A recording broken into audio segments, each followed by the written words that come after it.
Go. Hello, everyone, and welcome to the latest episode of Don't Shoot the Messenger. Unfortunately, Sauce, but we have me, Glenn, we have JR, and we have Loso here with us today. So we're going to jump right into this once again, starting off with NFL.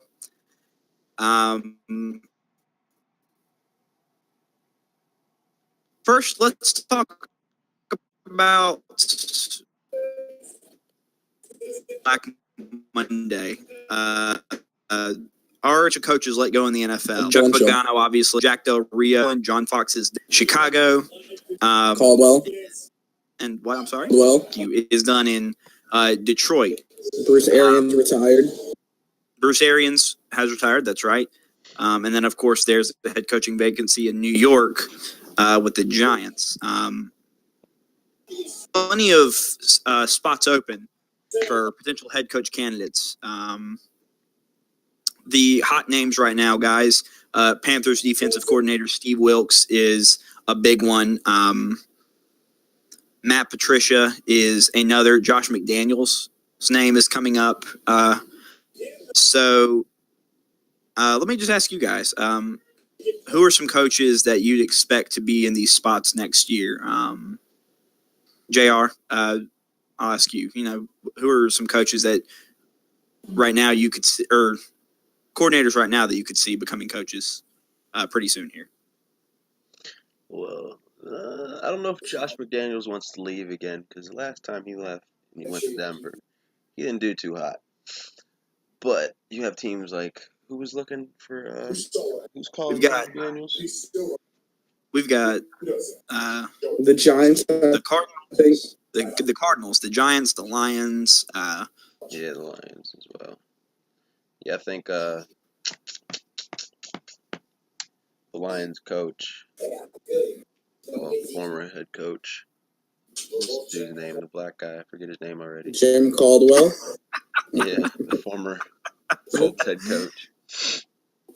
You said I think he's done. I think he's done coaching in football.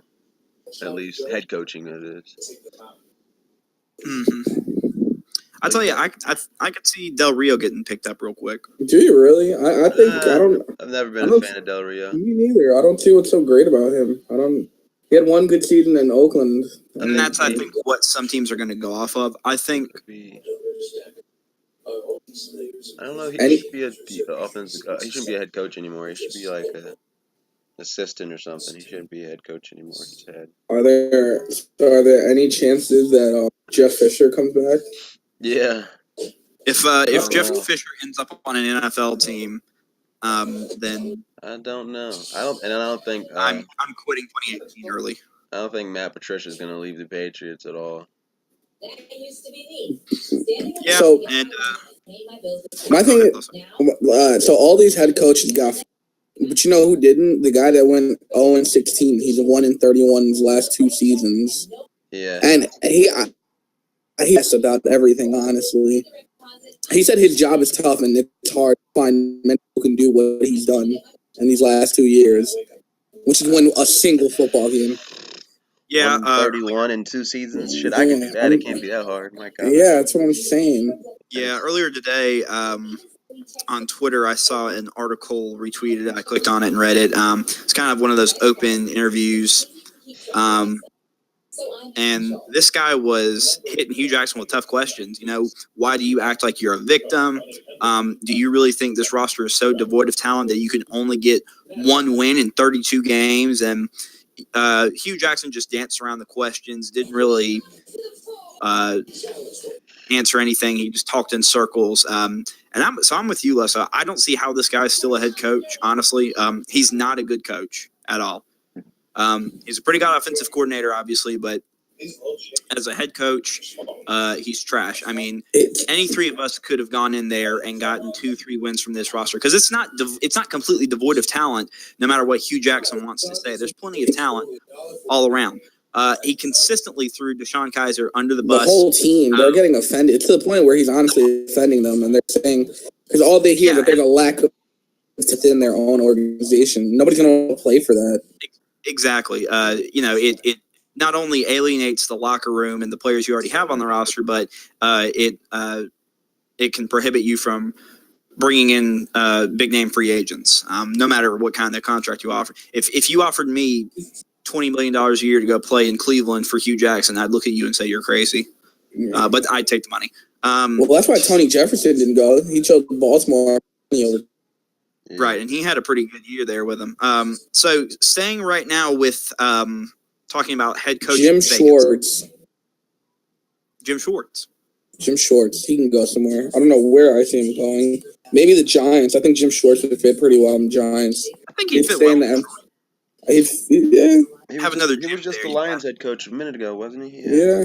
That was Jim Caldwell, my friend. No, before that. Was last year, but Schwartz was before that. Oh, yeah. But continue the tradition. You have Jim Schwartz, Jim Caldwell, Jim Bob Cooter. Why not give Jim Bob Cooter a headshot? I can see Jim. I'm gonna give my friend Jim Schomburg a call here and see if he can be Lions coach in a minute. I could see Jim Schwartz staying inside of a division he's now grown familiar with and he's succeeded in. He has one of the best defenses in the NFL at the moment. He's playing against this division. And the Giants have a talented roster from top to bottom, so I think he can actually do something good with them. Go to the Giants, but didn't the Giants just hire a defense coordinator? Well, I see him going there as a head coach. Who'd they hire there at DC? The coach, but do they have a defense coordinator now? I thought they hired one. Not sure. Personally, I think Steve Wilkes, defensive coordinator at Carolina, is going to end up in New York. Dave Gettleman, the new GM up there, obviously former GM for Carolina during their Super Bowl run, has that kind of rapport with Steve Wilkes. Was one of the first names that came up as soon as Gettleman got the job. I heard Gettleman's like a business guy, though. He's not really like a. Gettleman is a very business. That's it. Guy, yeah, money. Business first approach. He's not going to take anybody's feelings into consideration. He's going to do exactly what he thinks is best for the football team going forward. And that kind of came back to bite him in the butt here in Carolina, and it's kind of why he got fired to begin with. I think it's Steve Smith, or what's he? I believe there was kind of a rift between him and Jerry Richardson in regards to Greg Olson and Thomas Davis. Both of their contracts were about to be up. Gettleman didn't want to offer new contracts to them, and I think that was finally the straw that broke the camel's back, because both Olson and Davis mean a lot to not just the Panthers organization, but to the fan base as a whole here. Obviously, losing Steve Smith was a huge, huge thing here. Losing Josh Norman, D'Angelo Williams, a lot of big name guys that Gettleman lost during his tenure in Carolina. The same happens in New York with that kind of media. He might not be there too long. Hang on, coaches. Do you see any big names getting removed from New York? I remember reading on Twitter people saying, "I hope he doesn't get rid of OBJ or Landon Collins," which I think it's the two names you'll never get rid of. Yeah, there's no reason. Yeah, and if he does, he's out of there immediately. I don't see Odell Beckham or Landon Collins going anywhere. They're two very passionate guys about this football team, and obviously two of the brightest young talents in the league. And the two best players on the team, by far. Yeah. And two of the best players at their position for as young as real. Agreed. Get rid of him during draft high on. He would have drafted him to him. Unfortunately for Carolina, they ended up with who obviously is no longer with the team. So we're going to move on here in a second. I just want to touch on one more thing about coaches. Really big name. John Gruden, ESPN themselves, that John Gruden's going to go to the Raiders. Obviously, Jack Del Rio just said he's gone now. And they're talking about giving him such a lucrative contract that he would have an ownership stake as well. What do you guys think about that? That's kind of crazy. I think too much. Yeah, I agree. I don't know. I feel like John Gruden, I feel like a big part of him and a big reason he's a big name is all nostalgia, and it's just nostalgia. If you look back at his numbers, he does have a Super Bowl win, but outside of that, it's really not too impressive. pretty mediocre coaching career, and it's a coach that hasn't coached in 10+ years, who might be out of date and not be. He won't be able to, but it's possible that he can't keep up with today's NFL. It's a completely different game from when he was coaching. Yeah. What are you gonna run Spider 2 Wild Banana the entire game? And his analysis on Monday Night Football is already AIDS enough. I don't need him being a head Yeah, coach. they're awful. Jesus Lord. If he coaches anything Yeah, and today like he does on Monday Night Football, then yeah, that's a negative. There's a chance he'll be a good coach, but I think it's a bigger risk than reward, Yeah. especially if you're I agree making with this you, guy an Leso. owner. I agree with you, Leso. I think that it's he's just more of a name than anything at this point. But obviously, it's a name that's gaining traction. So we could very well see John Gruden out of the booth and on the sideline in 2018. So moving on now, NFL playoffs are finally underway, guys. Best time of the year. You're a fan of one of our When your three team makes it, yeah. the Panthers, Steelers, and Rams, our three teams, all in the playoffs. Let's make some predictions here. For the wild card round, we have the Panthers and Saints. We have the Rams and Falcons. We have the Chiefs and Titans. And we have the Bills and Jaguars. So, Loso, I'm going to let you go first. Four teams that win these 4 games. Go. Well, I got the Carolina Panthers. I think they have a more experience. They've been through this. There's not too much playoff experience in the Saints. There's not that much winning experience in the Saints. I think Cam can put the team on his back, take the W, 31-23. The other NFC matchup, the Rams versus the Falcons. I think it's an interesting matchup. I feel like there's so much offensive firepower. It's going to be a really high-scoring game. It's going to be really back and forth, and it's going to play into time of possession. Whoever holds the ball longer can win the game. So I got the Rams 35-31. I like it. The other matchups are the Titans and Chiefs. the Chiefs. Honestly, I feel like that's going to be a snooze fest. I don't think I'm going to enjoy that game one. We'll probably see some big plays from the Chiefs.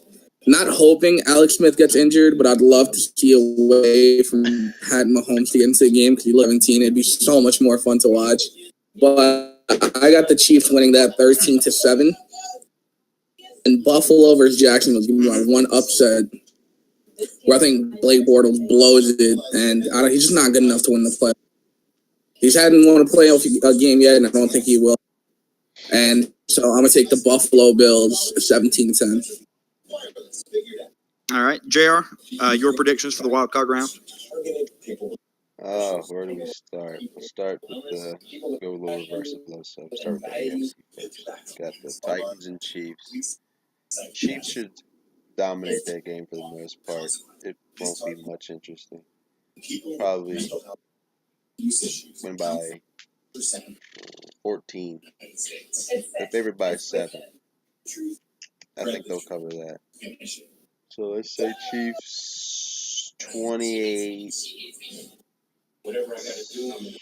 14. Yeah. 28 28-14. on the Titans. Kareem Hunt, Chiefs. perhaps. Chiefs, not on the Titans. Titans, no. I said the Titans. Oh, yeah. Titans just don't belong. They're not a good team. They shouldn't be in the playoffs. They really shouldn't. They're just not there. And they have to go play in Kansas City? Yeah, no. Bills, All right. Jaguars. As much as I would like to see the Jaguars get upset, I think they'll win. But I think it'd be like 20-17 Jaguars. They're just gonna. They're playing at home. If it was in Buffalo somehow, then I would give the Bills more of a fighting shot because the Jaguars playing in the cold. I forgot Shady got injured too, and Shady's hurt. It looked like it was a serious injury. Big. Yeah, he sprained his ankle, but I don't know. Big loss there for Buffalo. If he can't play Sunday, then yeah. But I still think big loss for Buffalo. So I got the Jaguars 2017. And then we transition to the NFC, Falcons and Rams. That might be a high-scoring game. I'll probably say Rams 31-27. Yeah, I'll go with the Rams 20. They're what, 4.5? Rams 31, Falcons 27. Panthers. And then Saints. last one, Panthers. That's the final game on Sunday. Yeah. Ooh, this is a tough one. They had the Saints favored by 5.5. Not too sure. Third time the I agree charm. with that. This might be my only upset. Yeah, I'll probably say Panthers. I want to go high score. No, I'll go 28-24 Panthers. All right, guys. Those I'll are make mine. predictions. I'll try to make mine short and sweet. I think the Jaguars beat the Bills 17-10. I think that Blake Bortles struggles, but the Jaguars defense gets it done, knocks Tyrod Taylor around, and wins the game for him, essentially. The loss of Shady McCoy is huge, obviously, for the Bills. So I'm going to pick the Jaguars. Chiefs and Titans, I'm going with the Tennessee Titans. I'm going with the upset. I say Kevin Byard, however you say his name. I say he picks off Alex Smith twice. And I say the Titans win in an upset against the Kansas City Chiefs, 21-20. Write it down. It's happening. Falcons, Rams, that's probably going to be the best Game of the weekend. Yeah. I love watching both of this, and I absolutely Bay has done in LA in such a short time, and I'm going with the Rams. I think Jared Goff and Todd Gurley just tear into that Atlanta defense. I think Atlanta keeps the pace for most of the game, but I think at the end the Rams are going to win it. I say that the Rams take it 31-27. Panthers and Saints, it's going to be ugly. It's going to be ugly. The Saints are going to wipe the floor. You guys, I know that you guys both picked the Panthers. As a Panthers fan, I can't see why. This Carolina defense has played Saints twice, and both times Alvin Kamara and Drew Brees have absolutely dominated. Cam Newton is coming off one of the worst games I've ever seen Third time's a charm. in his career. I know people say, "Oh, well, you can't beat a team 3 times." Beat the team 3 times in a season is pretty difficult. And the Saints will. A close game. The Panthers are going to lose by at least 3 scores and get an early exit out of the playoffs.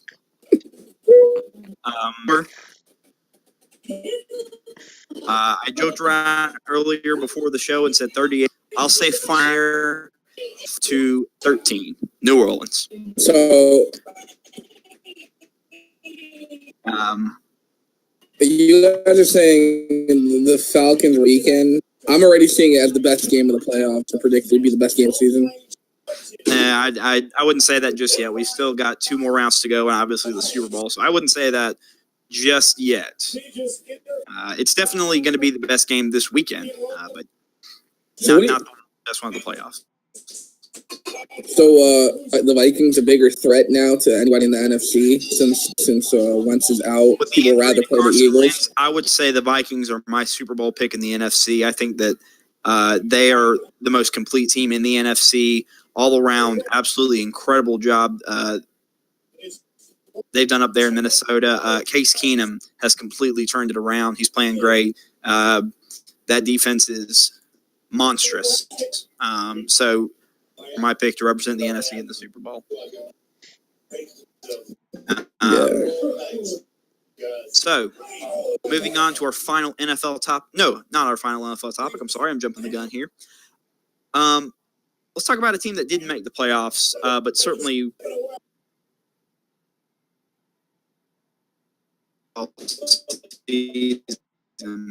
Seahawks for the first time ever many. There's been a lot of arguing in the locker room, on the field, controversy coming out of there. Players on defense fighting with one another. Obviously, Earl Thomas, Garrett, coach of the Cowboys, and told him that, come get me. He wants to play for the Cowboys. He says once the Seahawks cut him. So, have we witnessed the end of the Seahawks era? Absolutely. Loso, I'll let you start. When the best player on your defense is ready to go. When your best cornerback is on the right side of 30 and just tore what he tears Achilles, Yeah. you're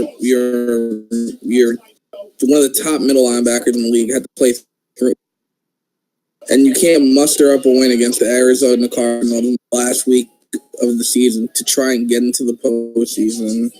I think it's done. You had to do. Russell Wilson had all but done for the Seahawks this season. You're cutting out, Loso. I'm only hearing bits and pieces of what you're Sorry. saying. Am I good now?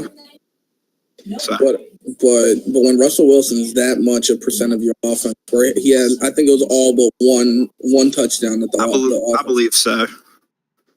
It's pathetic. You can't win like that. It's over. Russell Wilson is a great player, but you can't make it as far as you used to make it just by yourself. JR, what do you think? Have we witnessed the end of the Seahawks? Yeah, I think sadly. Sadly, Their, gladly. sadly, their egos have taken over. And it's not forcing Pete Carroll, but it's gonna force Pete Carroll to have to get rid of one of LOB or Awful coach. Awful multiple coach. of the defenders on that team. Or Pete Carroll he's also considering retirement, so that's just a whole other thing in itself. And it's too many names to pay. It's too many names to pay. They already paid him. It's just their egos are Pete just Carroll has too big. a Turner that They've all been paid. he's going to retire. I don't know if Pete Carroll But retires. not paid, I don't think. They'll probably trade Earl Thomas, keep Sherman, keep Chance. They probably might only get rid of one. Or Bobby Wagner. I don't know. No, they just paid Bobby Wagner. But then again, who knows? But one of them may be gone. Well, ET is gone. I don't think Sherman's going to be there next year either. I think he will. He's like the main leader of that team. Oh, Sherman? Yeah. Yeah, but I think they're going in a different direction now. It's not working anymore. No, it works. It's just they don't have an offensive line. Yeah, and they don't have a running back. Well, they don't have an O-line because they had to pay their defense. What if they traded their Earl Thomas for... So they can't get an O-line. So what if they traded Earl Thomas for... That's a terrible trade. Stop right now. Stop it right now.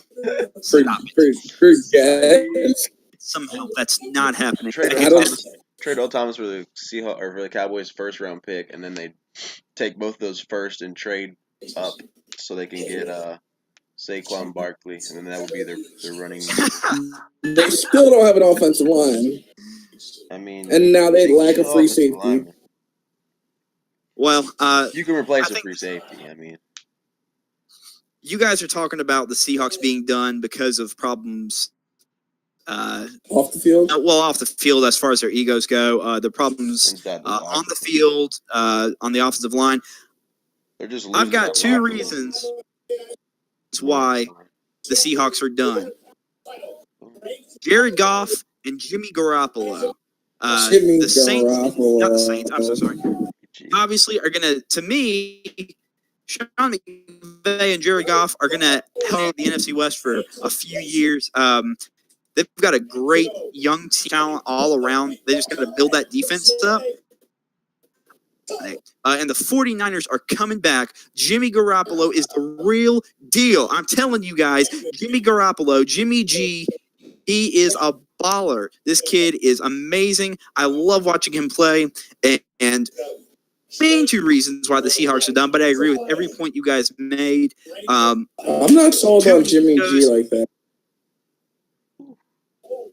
But you just look like the Uncle Sam poster. It chooses you. I want you to believe in Jimmy Garoppolo.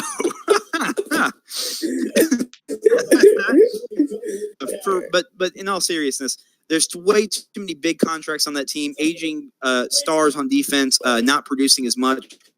Too many egos. The Seahawks, you got to blow the whole thing up. Start over, start from scratch. I don't know if Pete Carroll's going to want to touch that. He got a Super Bowl ring. The Seahawks were great for a little while, but their time is done. Well, that's the unfortunate thing about the NFL. It seems you're a cycle. You're really good. You're really fall off and you're really bad for a long time unless you're the Cleveland Browns. Yeah, and then you're just always Yeah, bad. Or unless you're exactly. the Patriots, and you're just always Always good.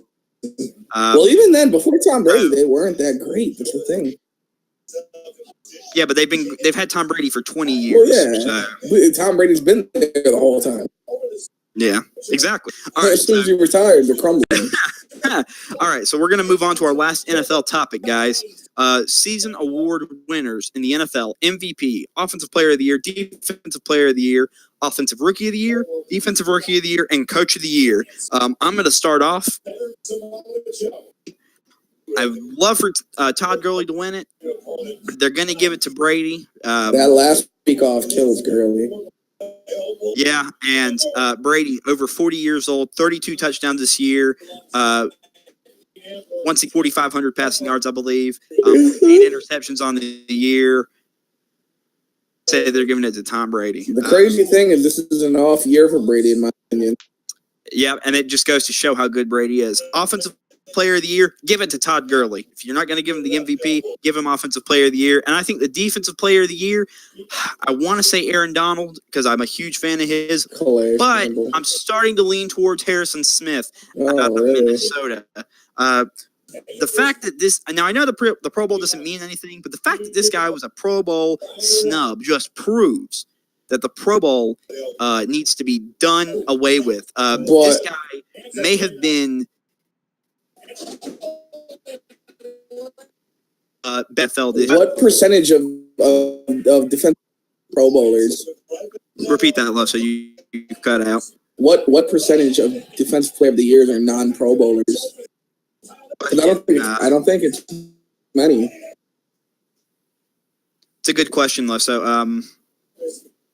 But I'm not sure. But who my Defensive Player of the Year is, I'm going to say Harrison Smith is number 1. Aaron Donald is number 2. Offensive Rookie of the Year, this shouldn't even be a question. Alvin Kamara has been an absolute monster. Coming out of the backfield, catching the ball, returning it. He's an all-around threat. He's exactly what Carolina wanted Christian McCaffrey to be. He's being Christian McCaffrey. He's fast. He's versatile. Is the Offensive Player of the Year, and then defensive or Offensive Rookie of the Year. Same team. I know a lot of people are going to say Marshawn Lattimore, but I'm going to go with Tre'Davious White, corner from Buffalo. Before the season, there was a lot of questions coming out of Buffalo. They were trading top guys. Obviously, Ronald Darby was their top guy. Yeah, exactly. But Tre'Davious White has been one of the best corners in the NFL this year. To me, he's been better than Marshawn Lattimore. If you're asking me, Defensive Rookie of the Year, Tre'Davious White. And then Coach of the Year out of L.A., Sean McVay. Sean McVay, guys call him. Absolutely amazing what he's done to turn it around down there. I know a lot of people are going to say, what's his face up in Minnesota? See, I can't even remember the guy's name. Zimmer? Not Don. Don Zimmer? Don Zimmer. I know some people want to say Mike Zimmer, and I'm going to give credit where credit is due. Mike Zimmer's done a great job in Minnesota. Thing is, people expected Minnesota to be good. Nobody expected this from the LA Rams. Sean McVay is the youngest head coaches in the NFL history. He's 31 years old. And in his first year, took an offense that the worst I've ever seen, and completely turned it around. Got the most out of those guys. Just did an amazing job all around. Loaded NFC. Got the Rams into the playoffs for the first time in a long time. So Sean McVay is without question. If I'm not mistaken, he literally took the Rams from the last in points per game, last ranked offense to first, and I think he's the first coach. I believe you're right, and at 31 years old, it's incredible. So, JR. I think the last award is Comeback Player of the Year. I think it's the last one. Comeback Player of the Year. Good Todd question. Gurley. No, not comeback. Maybe Gronk. Gronk. I'm gonna go Keenan with Allen. How about Keenan Allen too. Yeah, those would be the three. I'm going with Keenan Allen. say Keenan. The Chargers ended up making the playoffs. I know he's a receiver. I get it, but I think they're going to give it to Gronk because he's the biggest name.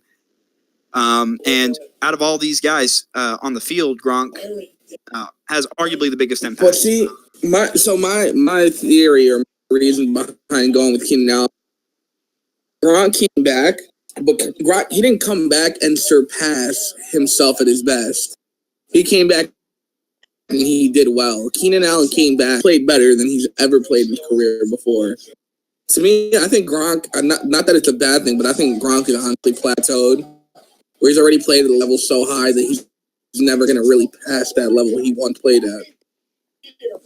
I can agree with that, but my argument becomes, obviously he was injured last year, but he came back, and he's had that same impact, over 1,000 receiving yards, I think 8 touchdowns. The guy who, as soon as you see him on the field, he demands his focus, and that allows obviously other guys to get open. But that's the thing. He came in and he didn't miss a beat. Still the dominant Gronk. He was still the giant meathead that everybody loves. He had 69 catches going into week 17, and he didn't get targeted once the whole game for the first time in his career. Is that a coincidence, or did he want to stay on 69 receptions? I think he wanted to stay on 69, but think about that.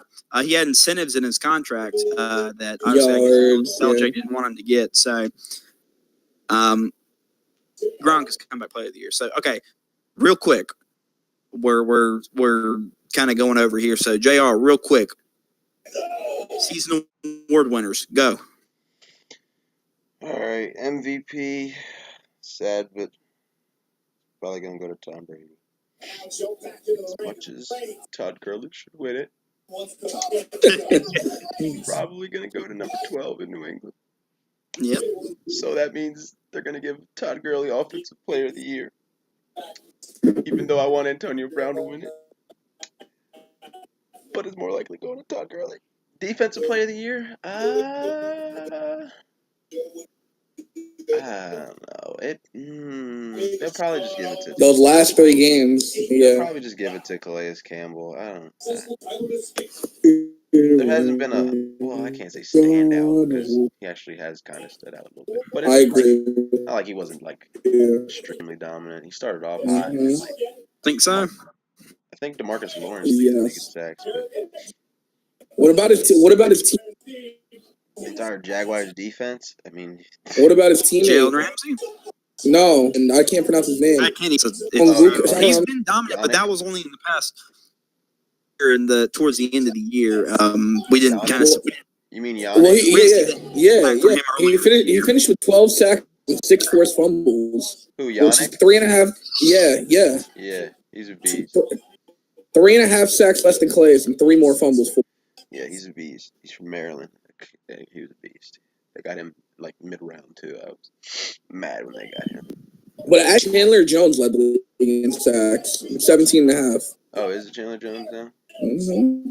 I don't think anybody saw that coming with how Calais Campbell and DeMarcus Lawrence came out this season. It's kind of crazy because Calais Campbell left Arizona. Chandler Jones went to Arizona.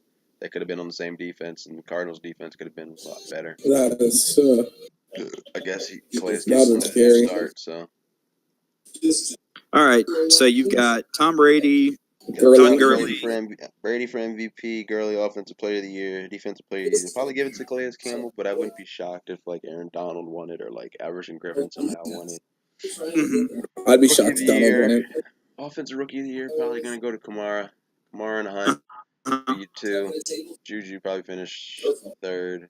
Watson be there and shit like that. It was a whole bunch of different Offensive Rookie of the Year that were going to win it at certain points this season. And a few guys get hurt. Some other rookies ball out. Defensive Rookie of the Year probably going to be Lattimore, more than likely. Just because he was been pretty locked down for most of the season as a rookie. In the handful of games that he's played. I mean, he's not completely locked down because he's a rookie. He's still learning. So you're still going to target him. But he's been holding his own for the most part. He's been holding his own. Coach of the year is probably going to go to Sean McVay.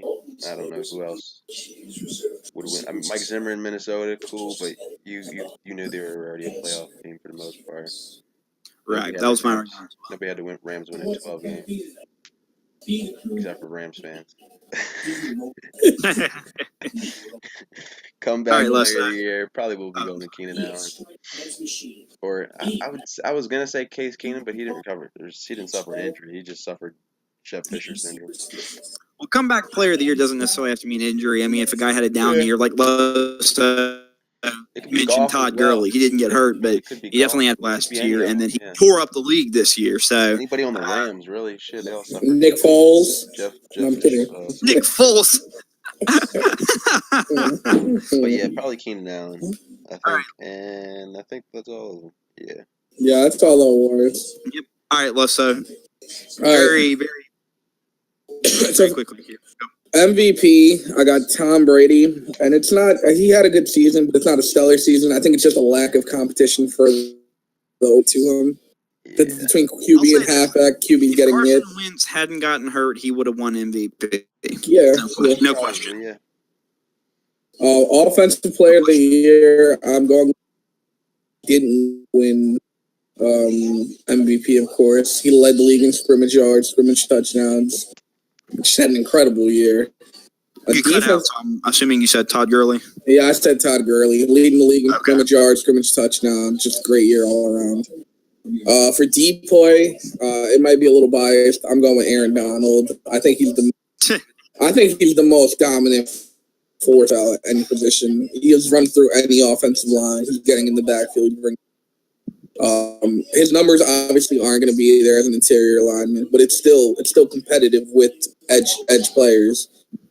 Now, hold on. Leslie, correct me if I'm wrong, but didn't the Rams experiment with playing Donald on the? They'd move him. Yeah, they'd move him outside. We started running a 3-4 defense this year, so they'd play him as DN sometimes. Yep, that's right. Well, he can play anywhere you put him, he's getting back there. Yeah, it's amazing. He's one of those guys who can line up anywhere, and he'll. There's probably 3 or 4 of them. Him.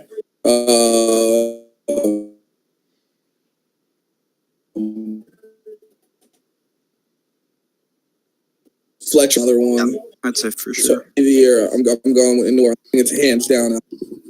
From the moment they got rid of AP up until the end of the season, he was amazing. Like watching him return a kick against who they play last week, Tampa Bay. Tampa Bay, yeah. If you can see like the patience in his run style, it's kind of similar. It wasn't a kickoff, but you could see him waiting for all the blocks to develop, and then he actually cut through, and like you just see him waiting, and you're like, all right, that one's going all the way back.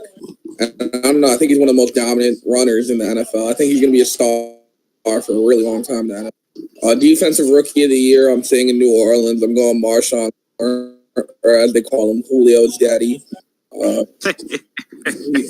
He was shutting down top receivers left and right, making incredible plays. And he was on a playoff NFC team, which I think gives him an advantage over Tre'Davious White, who was in the AFC on the Bills, just barely squeezed into the playoffs.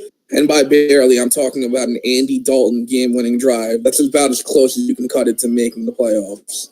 You can't cut it any closer than that. Coach of the year, I think a big name at first is Doug Peterson.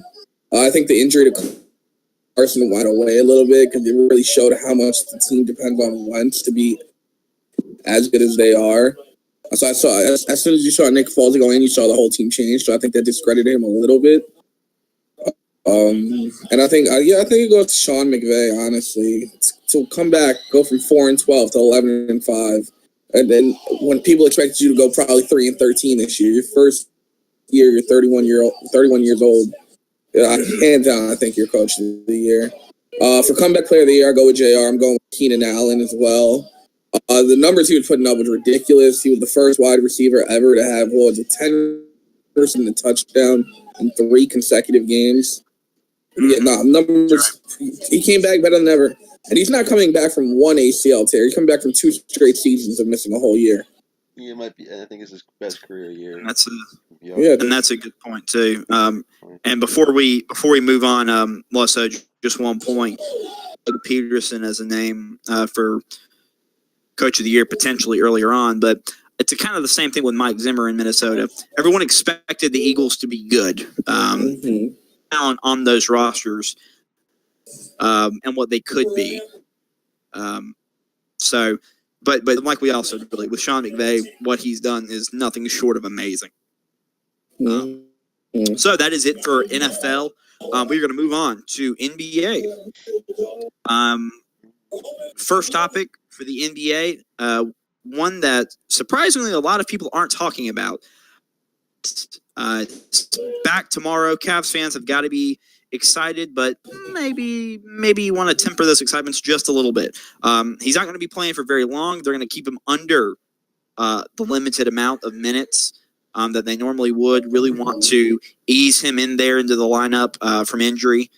But what do you guys think? With Isaiah Thomas returning, are we going to see a different Cavs team, one that is going to absolutely dominate even more so? What do you guys think? Go first this time. I don't know about completely different, but you'll see more of the regular LeBron, like LeBron when LeBron and Kyrie played the last few years for the most part. It's not gonna be much difference. It'll be Isaiah, ISO, LeBron, a lot of them, mainly those two. Where LeBron has his other playmaker now. You probably get better 3-point shots for their shooters and whatnot instead of one guy creating the entire time. And LeBron, now you have Isaiah who can score. He can also, he's not a passer, but he's a willing passer. He'll pass it to the wide open corners and whatnot, to the shooters. It helps when a point guard can create. When you have a point guard who can create. So that adds another element to their offense, what they've been lacking for most of the season to start. So, but it's not like, I don't know, it's still way early in the NBA season. So, not way early because they're almost the All-Star break in a minute. All-Star break. But it should take their offense to another level. But it may take them a few games for them to get adjusted to playing with him because that's how it always is in the NBA. All right, Loso, what do you think? You think once Isaiah Thomas is at full health, he and the Cavs will dominate, or? So my thing is, I don't know if you want a new moment. I think they look amazing right now. If you would have asked me about a month ago, I think it would have been a huge comeback and it really would have made a difference. But my approach to it is unorthodox. I'd actually, if it was up to me, I'd actually want IT coming in with the second unit, basically leading that second unit, helping them move the ball around. Almost like a mini LeBron, work the team like LeBron. The second team is LeBron. So when LeBron's getting a rest, you can still have that same production from the best fourth quarter scorer in the NBA last. The only problem I have with that, Loso, is you've got a all-star caliber point guard leading the second unit. I know that they're gelling right now. They're playing very well. Still dominating the NBA with them, and he's leading the way. And as a team, they're playing very well. But like I said, that's an all-star caliber point guard. I like what they're doing. Very limited, really easing him in there. And I think once he comes back, they're just going to cruise all the way to the Eastern Conference Finals, and then it'll be a battle with the Celtics for sure. But I think that the Cavs make the finals, and I think Isaiah Thomas is going to be a huge part of that. But his whole time in Phoenix, he wasn't on full time, was he? Yeah, but we're not. But we're well beyond Isaiah Thomas from Phoenix. I mean, but he always had that talent. He was always a scorer. He worked off the bench in Phoenix. Kings either, for the most part. He did. Yeah. He did, up until Boston. Yeah, but you guys saw what he did in Boston. Yeah, but he's on a whole new team. He's on LeBron's team now. He's not on Isaiah Thomas' team. We don't know if this is gonna work. Oh, I think it'll work. I think it. I mean, think I do too. I don't think he's going to come here and give you 20. But I think if you bring him off at your second year, he can give you a solid 18 to 20 points. If they want to do that while he's still kind of nursing that injury and coming back from it, I'm fine with that. But once he's at full health, you run him guard. You don't bring him off the bench. Well, who do they have starting Running a point second guard year. right now? I don't even know who their starting point guard is right now. I'll tell you what, it sure ain't Derrick Rose. I think it was Jose Calderon. But... Might be Calderon. Yeah, and he's still in the league, which is shocking. But oh well. So staying on this topic of superstars returning, Steph back from that ankle injury, doesn't miss a beat, scores. I don't even know how many. It was 40-something points, I think. 38, I believe. 30. It's like 10 3-pointers, leads the Warriors to victory. It was like he never left. Well, we talked about KD versus Steph last is more valuable. Right, yeah. About who's more valuable, correct. And who you'd rather get rid of. And I think he further proved my KF playing all the time than KD. Yeah, and thing is, if you're starting an NBA team, who do you want? Do you want Steph or do you want KD? Both of them are so dominant at what they do and so good. I mean, it's really a coin toss for me. But for Steph to come out the way he did and do what he did, to me it just proves how good he is. And I know the cool thing on Twitter is to hate on the Warriors and Steph and Kevin Durant because for some reason appreciating their greatness is a threat to their precious LeBron James. And don't get me wrong, I love LeBron. He's an amazing player. But for some reason, people on Twitter have this idea that, if you appreciate one's greatness, then you automatically are discrediting the other. And people still hate LeBron on Twitter, too. And, I don't even know who they like, honestly. Exactly. People, and I made a point on this on Twitter a couple days ago. People love to hate on greatness. Tom Brady, LeBron, Steph, KD. Michael Jordan. People try to discredit him all the time, and he's the greatest player to ever pick up a basketball, aside from J.R. Smith. And LeBron James. All right, we're not going to get into that. We're not going to get into the Jordan versus LeBron debate, but regardless, whether they're one or two in your lineup, Jordan and LeBron are the two greatest players of all time.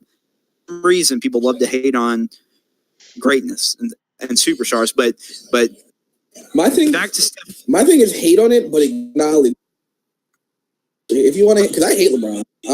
I hate LeBron completely, but he's a hell of a player. Oh yeah, he's better than Melo. But he's a hell of a player. He's a good person. Like his whole character is really good for the NBA. Yeah, and the other thing is this. I don't think this gets talked about enough with LeBron, but as a role model,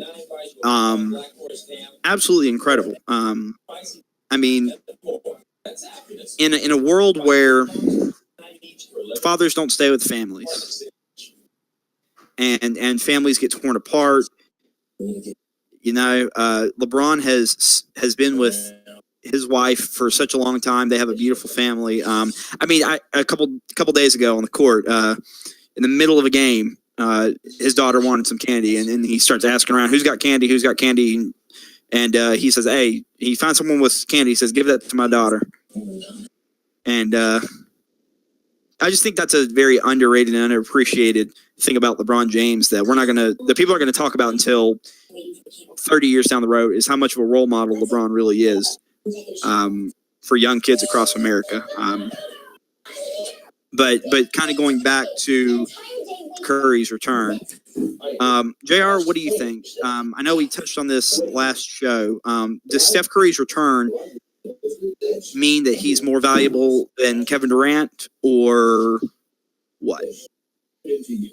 To that team, yeah, Curry's more valuable because the Warriors are at their best when Curry's at his best.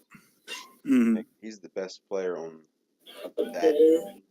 KD is a better player, but Curry fits because the Warriors are built around Curry again. Right. They won 73 games without Kevin.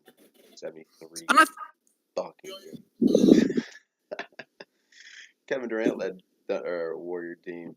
They'll win like 60 plus, but they ain't, I don't think they'll re-break the record if it was just KD. Then again, if the entire team was built around KD for a few years, you don't know. But I, Yeah, but I really like the point you make, JR, that KD might be a better player overall, but Steph is more valuable to the Warriors simply because, like you said, that team is built around him and suits his style of play. yeah, Obviously, Kevin Durant has fit in perfectly, but it's not like he was a missing puzzle piece. Let's move on to a team that's still struggling. The Oklahoma City Thunder. The Oklahoma City Knicks. Still struggling despite having the MVP who stole it from James Harden, Russell Westbrook, Paul George overrated, and Carmelo Anthony. Does this team make a move before the trade deadline, guys? Paul George gone. JR, what do you think? Do the Thunder look to move Melo or PG-13? no, they're probably not going to trade anybody. They're just going to probably stick the season out for the most part. They would. They're 37, almost 40 games halfway through the season, and they're 20-17. Mm-hmm. Like they won like 6 in a row, and now they've lost 2 in a row. That's just the typical up and down Thunder where they go hot and go super. Their lows are lower than their highs. Their highs are very high by any means. They don't. I don't think it's hot. I'll just call them Losing Oladipo really, he's better than all. I think JR much better. He didn't play at this point. But they won't trade any of the three. I think JR made this point. Paul George would be the only. I think JR made this point last show. Victor Oladipo both leave the Thunder. They get away from Russell Westbrook, and sure enough, they're playing the best ball of their career. I mean, Victor is but I think that the fact that you brought in a guy who needs the ball in his hands to be effective on offense. You brought to have that same offensive philosophy. Give me the ball and let me win.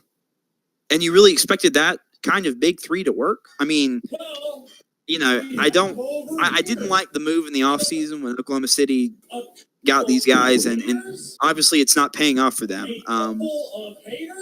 I don't think they make a move either with you guys. I don't think they make a trade. I think they ride it out. They might get a 6 or 7 seed at this rate. They'll get bounced out in the first round of the playoffs. Paul George is gone. Paul George to the Lakers. For Julius Randle and the players to be named later. So, but yeah, Oklahoma City, they're going to keep struggling, and I think that any superstar that wants to go with Russell Westbrook and OKC see if it's going to work, because Westbrook will not change his game up for anyone. He's a selfish player. And hey, they might have lost by 30, but at least he got his triple-double, shooting 28%. So last NBA topic, guys, we kind of touched on it last show. All-Stars. All-Star break is coming up. Are you guys looking forward to the All-Star break? Are you going to be watching any of the events? Because let's be honest, in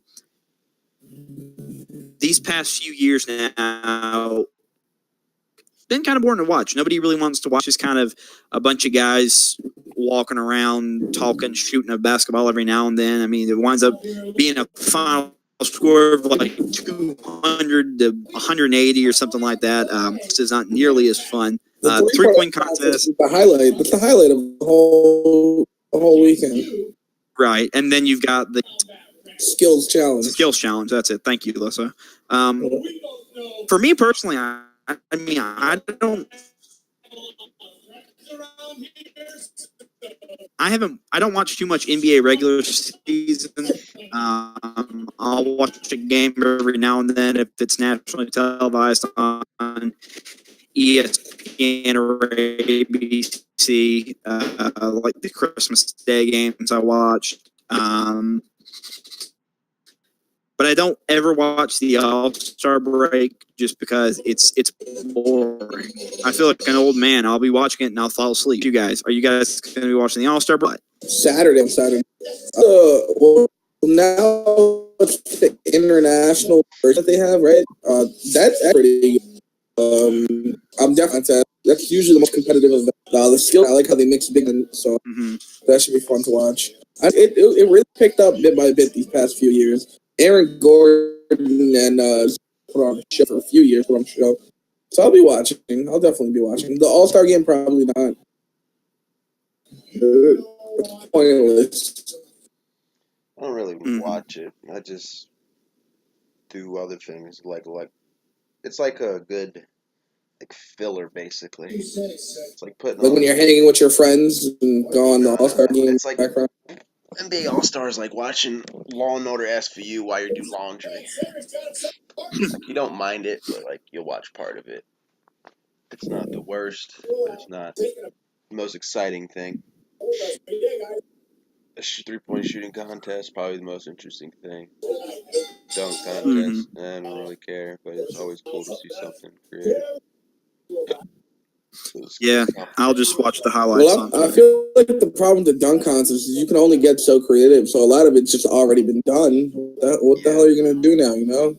Yeah, like Vince Carter did everything already. Literally 90%. We've already seen the greatest dunker in NBA history, Vince Carter, who, by the way, is still playing at a high level. 20 plus points at the age of 40. God, I love Vince Carter. But so we're going to move on.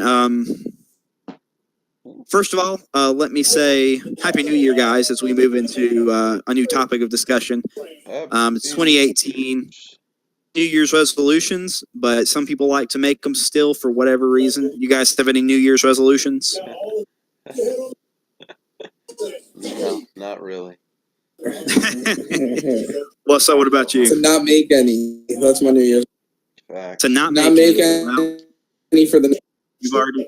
If your New Year's resolution is to not make any, you've already failed. Oh, jeez. No promises. Damn. I'm sure if Sauce was here, he'd be the positive one. Yeah. He would say his New Year's resolution is to drink more beer, or to kill it in the academy. I'm not speaking literally. Yeah, and our friend Sauce is about to join the police academy. So mad props to him. I don't do New Year's resolutions. I think they're a waste of time. You abandoned them 3 days into the new year. So to accomplish this new year, it's probably just continuing to do this podcast with you guys, continuing to go through school, and continue to suffer as a Panthers fan. They all sound achievable. Pretty much. So, did you guys get sauce for the new year or what? Yeah, I didn't. Unfortunately, I did not. I went to sleep super early, like right after the ball dropped. I didn't have anybody to spend the new year with. So that's what happens when you're depressed and lonely.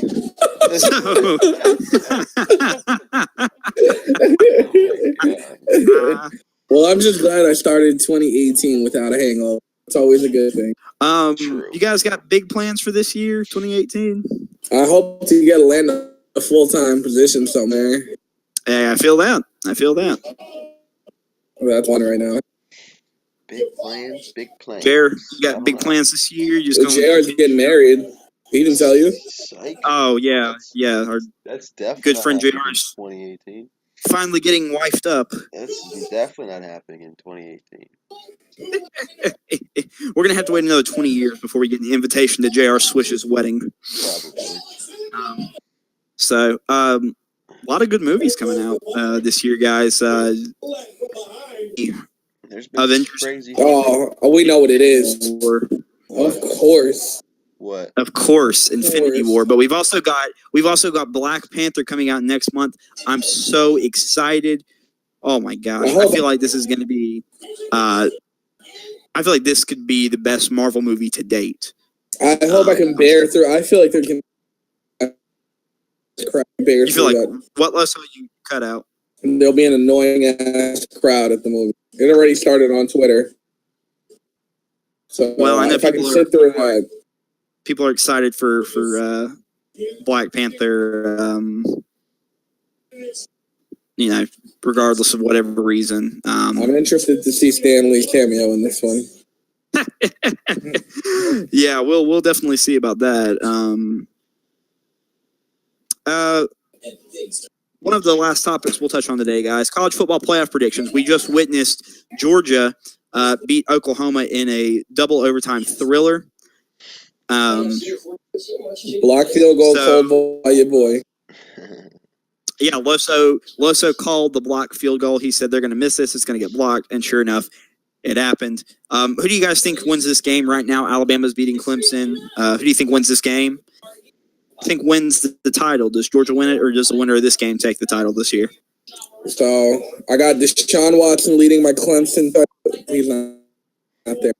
So I got Bama by 7. I got Bama by 7. Probably 24-17 is the end of this game. Mm-hmm. And then, honestly, I'm surprised Bama's going to surprise their leading. I don't think they match up well against any of the 3 playoff teams. So I have Georgia taking 17. Okay. JR? I picked Georgia to win. They almost ruined it, but they found a way to manage to come back and win that game. So Georgia advances to the championship. So I also picked Clemson to win tonight. They're down 7, I think, at halftime. With 75 total yards. Yeah. Yeah, Clemson's struggling for sure at the time of this recording. So I think Clemson's in a decent spot to win the game. I mean, they don't have to win. They don't have to necessarily. They have 75 yards and they're only down 7 points against Alabama. Pretty lucky to be alive or to be in the game. But so I think Clemson might make a comeback here and win. And then if it were to do I want winner of this game to win the national championship? I think that will be the case. So yeah, the winner of this game, I believe, is going to win the national championship. That would be the Clemson. That would be either Clemson or Alabama. I think Georgia's good enough, but I just don't trust their defense over Alabama's or Clemson's defense to make a play before anything else. Because we've seen Georgia go to Auburn and lose, then turn around. And later. I think if Clemson winds up coming back and winning this game, they win the national title. I think if Bama wins, Georgia wins the national title. So that's my prediction. How about? What do you guys think about? So I love this guy, Adam Schefter. This guy's a Who? You're cutting out? Adam Schefter. His tweets are like so robotic, man. Cardinals' head coach Bruce Arians officially retires at a news conference in which he is emotional. What? This guy. He's the best at his job, but the guy's a robot. The guy's a robot. No emotion. Schefter tweets like the whitest man you could possibly think of. He tweets like Adam Schefter tweets on Facebook. Yeah, basically. You got the MySpace quotes of the year. Like, I don't know. Adam Schefter. Oh my goodness. All right, guys. He tweets as if your dad just got. He's like Sophia the robot. That's eventually gonna end us all. Still waiting in the AOL chat room. So. XX Shefty 21XX has entered the chat. All right, guys. So, all right, folks, we are out of time. This episode of Don't Shoot the Messenger. Thank you guys for listening to us. Plug your social media accounts. thank you guys for tuning in and listening to us ramble on about our opinions for an hour. We really appreciate it if you took the time to listen. For Loso, for JR, and for our good friend Sauce, I'm Glenn. We'll see you guys next time. At Loso Speaks. Stop it. At First in Glenn on Twitter and Instagram. That's right. At JR717. Wait. This guy doesn't even know it. Underscore the kid. No, Yeah. his own Twitter account. Pretty sure.